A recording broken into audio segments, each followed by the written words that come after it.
So hello everyone. Today we are going to start a new chapter which is improper integrals. Now till 12th standard we have studied integration which is integrals. So till now we studied integration which is definite integrals and indefinite integrals. We already know that what is definite integral. If we have an integration of some function f of x, just a second.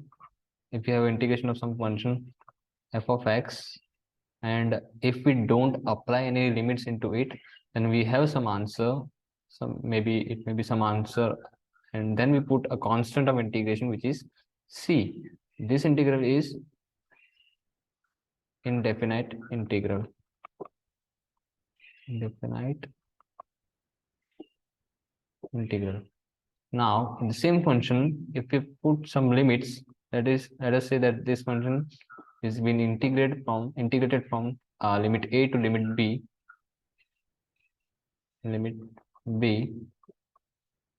of x, then we get a finite answer here. Finite answer. So this is called as a definite integral.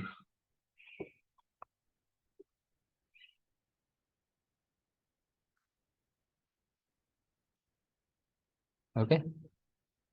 So what are we going to study is improper integrals. So let me first explain what is improper integrals. Suppose we have a finite integral, means we have been given minutes a and b. Now what if there is some limit? Now what if one of the limit is infinity? Suppose we have function f of x. Now we need to integrate it from limit some, let's say that it is a, and then we have to integrate it till infinity. Now obviously when we try to solve it, we'll get some answer here of this integration. Then we need to apply the limits. While applying the limits will be from a to infinity. Now if we put limits inside this answer, which may, whatever it may be, so if we put, let us say that answer would be x square or x square plus x cube plus x raised to 4 by 3, just for an example. If we apply this kind of, if our answer of integration is this, and if we apply limits in this in infinity to a, then if we put infinity in place of x square, then it would be infinity square plus infinity cube plus infinity raised to 4 upon 4, which would tend to again infinity only. So this is not a proper answer that we need to find. Okay, so this answer is not defined. So to solve this problem, the concept of improper integral was developed. Let us see what was that. Suppose we have a function, integration of a function f of x. Okay, and it is been integrated from a limit a to, let us say, to some limit infinity. Okay, now how to integrate this function? This is also called as type 1 improper integral. This is also called as improper integral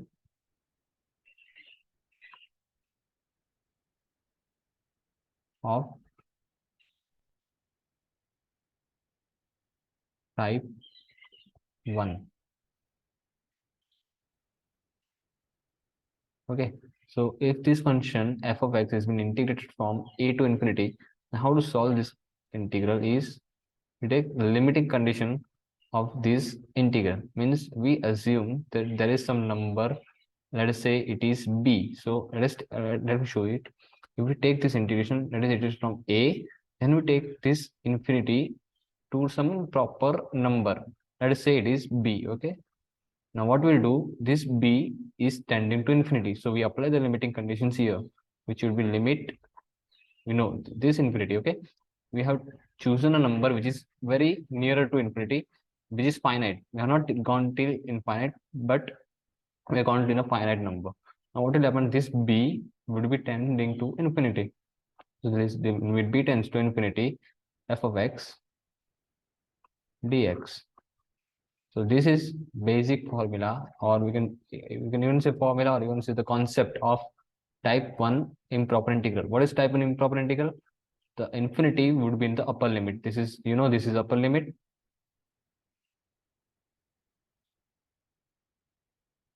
This one is upper limit and this one is lower limit.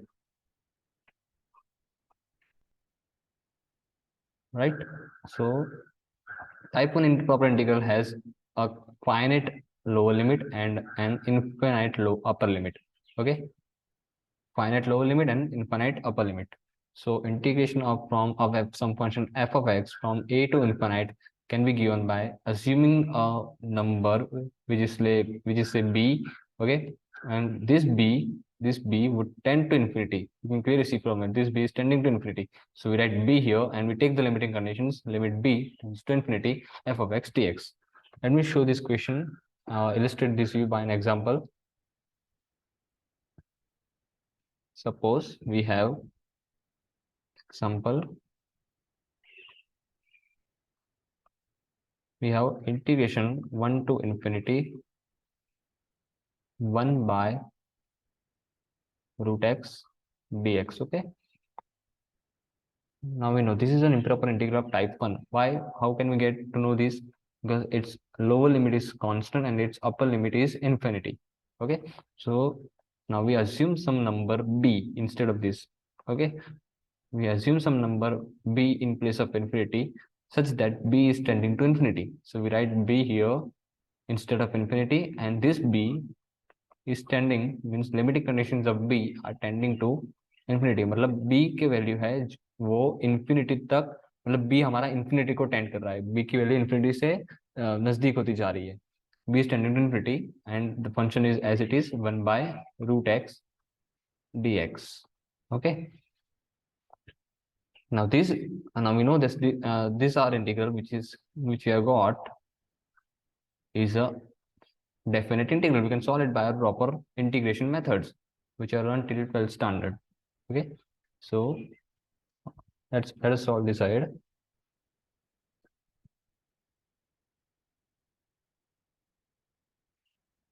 So this will be limit conditions limit b tends to infinity 1 by root x means this is 1 by root x. 1 by root x is actually x is to power minus 1 by 2 dx. Okay, integration of x is to power minus 1 by 2 dx is x is to power minus 1 by 2 plus 1 upon minus 1 by 2 plus 1. This by the formula of x is to integration of x is to n only. Okay, x is to integration of x is to n is x is to power n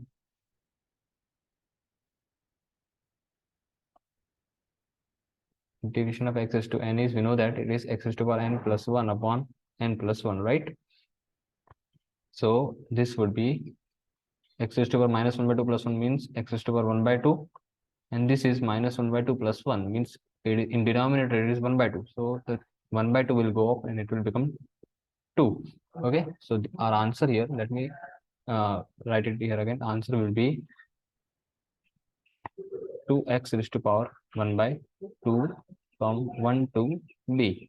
Okay, now let us apply the limits here. So this would be limit b tends to infinity 2x raised to power 1 by 2. So let us apply the upper limit first. This would be 2b raised to power 1 by 2 minus 2 times 1 raised to power 1 by 2. Anything raised to power anything which is in power with 1 would be 1 itself.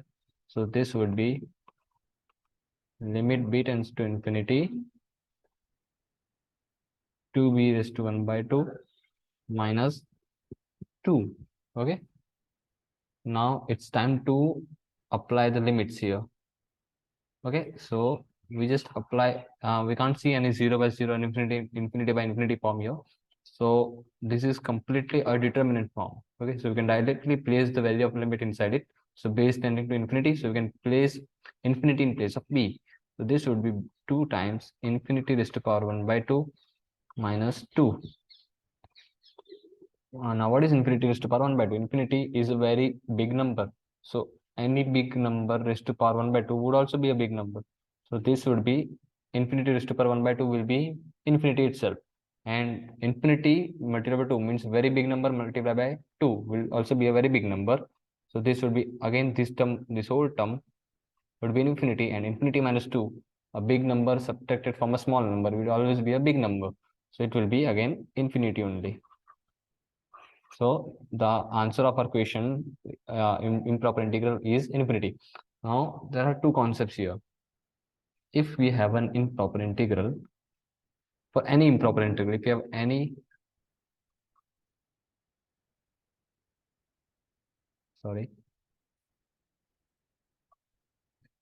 any improper integral, okay, it will have always two answers. One answer may be infinity, another answer may be some finite value. Okay, so this is infinite. So if the answer of our improper integral is infinite, then we say that this improper integral is divergent. And if our answer is finite, then we say that our improper integral or the given improper integral is convergent. So we can see this, the question, our integral question was, our question was integration 1 to infinity 1 by root x dx, and we got our answer as infinity. So this integral, this improper integral, which is of type 1, is divergent. Clear?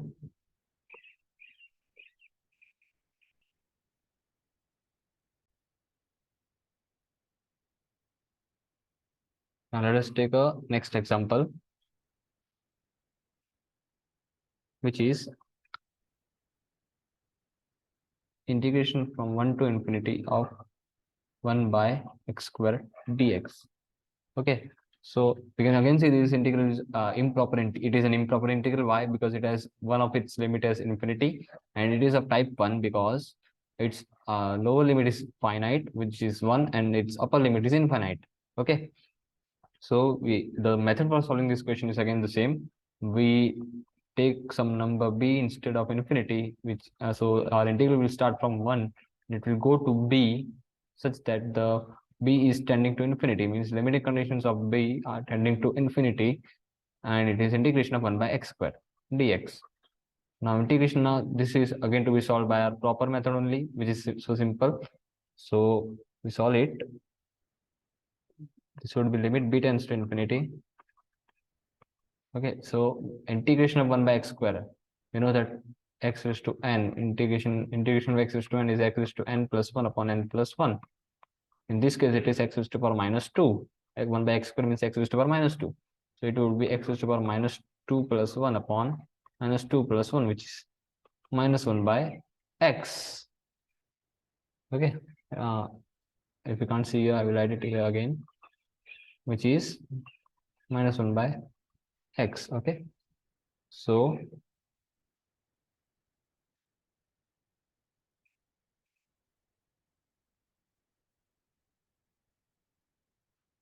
write here minus 1 by x again from b to 1, means 1 to b. Okay, now we apply the limits here again. This is limit b tends to infinity. Now we apply the limits here.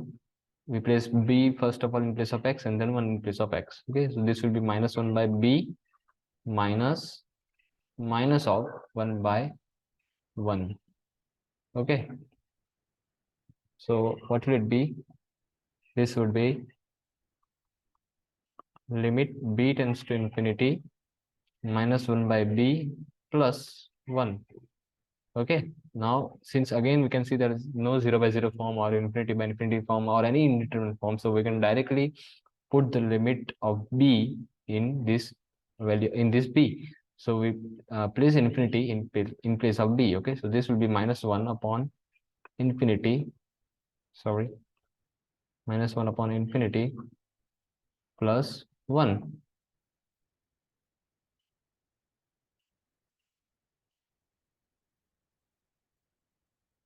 Plus 1. So this will be, what is 1 by infinity? 1 by infinity means 1 by some very big number. Any number by some very big number will always tend to 0. So 1 by infinity is always 0. So this will be 0 plus 1, which is equal to 1. Now you can clearly see that we have got some finite answer. In the previous question, we got our answer as infinity, which was infinite, but here it is 1. Whether it by finite we mean that we get some finite answer.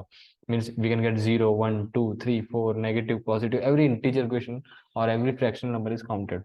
So we have got our answer is 1, which is finite.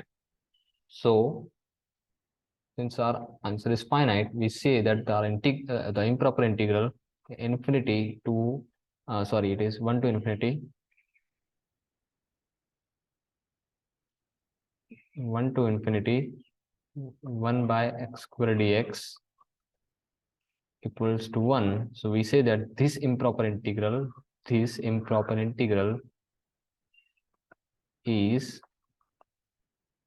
convergent. Till now, since we have concept clear about type 1 integral, in the next lecture we'll see about type 2 integral and type 3 integral. Till then, keep practicing about it, and if you feel any kind of doubt inside it, you can rewatch the videos and you can see this. Okay, till then, thank you. Meet you.